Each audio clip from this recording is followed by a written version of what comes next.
done okay. Hey, last year I asked you about Alan Silvestri, and Yeah. you had a plan. I did. You politely listened to my concerns, and then you went way over them. So I'm gonna high five you right here. Thank you. Well done. Yeah. The question is to, like, I remember we were talking about it. It's like, I always, my thing is I always want to bring in themes that were before me. To me, to not have the Silvestri theme would have been a crime. And it unifies. I think it throws some nostalgia in there. It makes you feel like you picked up where it left off. I mean, you can imagine Star Wars without that, or Harry Potter, or Rocky, or whatever. If you take that away, you're taking away that kind of DNA of the movie. So we had to do a lot of new music. I had to write a lot of new themes. There was a lot of new Avengers, Vision, on. So that all had to be there. But it was cool to harken back. Were you concerned about pulling it all together, which you did do well? Thank you. But I was watching it. I watched it 3 times. And I thought, wow, he had a lot. How did you? Yeah, there's a lot. I mean, the 2 of them were easy because they were my previous. Well, more than 2. The Thor themes and the Iron Man themes, and then at one point Loki was in the movie. Loki's theme that I'd written, that was in there as well. So we kind of established that, but then you needed a new relationship theme for Natasha and Hulk, which is really important because there's a romance angle to the whole movie. You got Ultron, which needed to be done. There was kind of the thing with Ultron, it was like, you needed to have something that was, you were scared of him, and you felt the threat of a villain, but at the same time you needed to laugh with him, because he was a snarky bastard, And he'd apologize after he chops Ulysses' claws and hand off. Sorry, and like that kind of. So I think with that stuff, you really, you have to be cognizant of it. And then you have, of course, Pietro, Quicksilver, this character, and Scarlet Witch and their relationship. And to me, like maybe the most important new Avenger, which is Vision. So all those things. I mean, you're talking about how many characters? Is that? I don't even know off the top of my head. There's a lot of characters, and they all have themes. I didn't even mention Captain America or Hawkeye or and so then you also had the theme for the Sokovian people, and then you had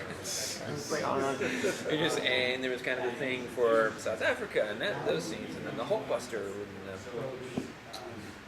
So it was a challenge, but I think hopefully it kind of. And as Chris was saying in the panel, is that the movies, they're always working on the movies. Marvel movies are always they're creating scenes to the very last. So you need to really kind of keep on bobbing and weaving. And Avengers is such a massive task. Do you like parachutes? Remember that came with Guardians of the Galaxy when Mr. Bates had to deal with that. Yeah. Remember that? Yeah. I mean, for sure. I mean, you have to. Stuff's changing, so you just have to go with the flow, But I'm glad with what we came up with. Congratulations. So you have Age of Ultron, you have Thor: The Dark World, you have Iron Man 3, Infinity Wars. Infinity Wars. I mean, because you seem to be I think you even did the phase 1 and 2. I've done. I know I've done 6 Marvel projects in 2 years or something. Because there's also the assembling a universe, which is the documentary, and I did that, and then there was the short with they continued on. It was between Iron Man 3 and Avengers that they did with Ben Kingsley, so I did that. And so there's all these different things, but and of course there's a new Thor movie coming, and there's also it's like they really got their slate very carefully planned in terms of what it is, and musically we'll see where it goes. I would love working with Marvel, so whenever they want to have me, I'm cool. I'm down. If you're scoring a film like Avengers versus scoring a film like Into the Storm or Expendables 3, for you, which one of those is more fun to work with? The Avengers or because I feel like are there tiers to scoring? Yeah. I mean, sometimes it's fun. I'm doing a drama right now. It's a political thriller. Robert Redford playing Dan Rather. It's it's Iraq War, and they're investigating George Bush and some shenanigans that are going on. So that's totally different. And to me, that's not. It's the movie isn't. I guess It's not a popcorn Can you movie. tell us the name of that? It's called Truth. Okay. It comes out in like November. Is that about the weapons of mass destruction? It's the investigation. It's like there's Abu Ghraib, Mary Mapes, Kate Blanchett plays her, and it's like journalists investigating books basically. It's kind of what it is, and it has to do with him in the National Guard service. That he cheats his way, Right. and so that's like. It's not a popcorn movie, but it's really fun to score, and it's a fun movie to watch too. Like it's just very suspenseful and awesome, but at the same time, it's a different vibe. So I think fun, like Expendables or Fast and Furious or Avengers or whatever. These are all so different that they're fun in a different way. And if I was only doing one kind of movie, like I only did movies about cars or Expendables or storms or superheroes, I think that's where we get kind of like, I don't know. But as long as you can split it up, mix it up, that's great. Who is your preferred Marvel superhero and why? My preferred Marvel superhero. Yeah. To me, I have a soft spot for Thor because it's kind of like the thing, you get asked how many, the genie in the bottle, and they say how many wishes do you want, and you say, well, I want 1,000 wishes, and you only get 3, but I get 1,000.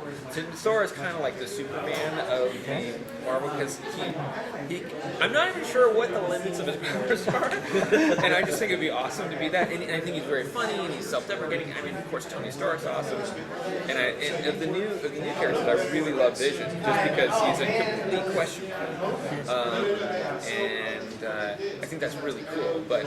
I don't know. It's hard to say. They're all awesome. Thank you. Hi, Jamie from the Marvel Database. Yes. You seem genuinely passionate about this particular genre. You love the characters. It seems you're very enthused. Yeah. What IP would you love to touch that you haven't been given a chance to? Not just superheroes, anything. Sky's the limit. Sky's the limit. I mean, it's hard not to think of things like Star Wars. James Bond. Yeah, James Bond would be awesome. We talk about James Bond all the time. That would be cool. Yeah. There's been a few where, like, I actually did think that would be cool, and I ended up somehow landing in them, and that's very strange. I mean, definitely the Marvel. I mean, I grew up with their comics and the whole thing. I remember doing Star Trek Enterprise back in the day, huge Trekker as well. But there we go. Wait, Trekker or Trekkie? Trekker. Wait, no. Everyone chooses their own. I've got things. I said Trekker. I mean, like, I'm hardcore with that. Like, we're talking Voyager, Deep Space Nine, Enterprise, TNG, Classic, the cartoons. So would that be a property to use? That would be amazing too. Yeah. And there's a lot. There's also some Marvel properties and DC ones that haven't. We'll see. That haven't necessarily been done yet. That would be nice to see them. So that's not an announcement you're making right now. No. Yeah. And there's a lot of cool stuff out there. We'll see. I grew up with turtles, so I like that. It was a fun thing. But then James Wan, the director of Furious 7, doing Aquaman. That looks really interesting. And my buddy Alex Kurtzman is directing The Mummy, and really interesting take on it. And he's here. I just saw him running around, and we did Eagle Eye together in Sleepy Hollow. But if this guy's also, it's hard to say. Like, there's things that have come and gone that are iconic too. But who knows? There's always reboots. Sure. My question kind of goes back to the beginning, but the very fact that this panel exists kind of speaks to the fact that we're in like the golden age of superhero movies and TV shows. Right. As a composer, I mean, every superhero has his own unique kind of theme, but then there's like, the Avengers or Justice League where they kind of have to work together. Right, team themes. Is that daunting as a composer? Is it exciting to have like all this competition? I think it's cool. I mean, the idea that the Avengers spawned in a way of like, let's put them all in one movie was such a. I mean, now we look back and go, of course, but I mean, it was so novel, and it's such a. It like takes it to another level. Literally, I remember watching the first one, thinking, this is crazy. This is like, even though they're in the same universe, you're so not used to seeing major stars from 2, 3, 4 different major movies in the same movie. In a way that would be like, Kenobi hanging out with Picard or something. You know, you're like, wow, this is so cool. They're talking, you know, and because like Thor was such like a otherworldly character, he's a god, like off in Asgard and all this, and you have Tony Stark, who's basically like an inventor, billionaire, James Bondy kind of playboy, and so to see them in the same frame fighting it out in the forest, I was like, this is amazing, you know, and so to me, I think it's just a kind of an extra layer of cool factor of just having fun with it. And musically, we get to do that too. The fact that I ended up scoring Avengers was pretty crazy, and being able to use all those different themes and work with them, I had a ball with it. No questions. I gotta ask about the Marvel theme. Yeah. How did that come about? Because you created the signature. It's crazy. The Marvel theme, the logo. That came about. I remember exactly what it was. I was writing Thor, and Kevin Feige from Marvel. It's like, let's have a talk. You know, I was like, whoa, what's this gonna be about? So we were like trying to find a spot to just. He wanted to surprise me. Everyone knew there that he was gonna ask me to do it, except me. You know, and everyone was like, it was like a surprise party. I remember he took me into at Marvel, the little kitchen area. He's like, how would you like to write? And he asked, and it's like, yes, let's do it. And that's just literally was like, okay, I'm gonna go start writing. And then it showed me like the visual, the thing spinning around, and the comic book pages.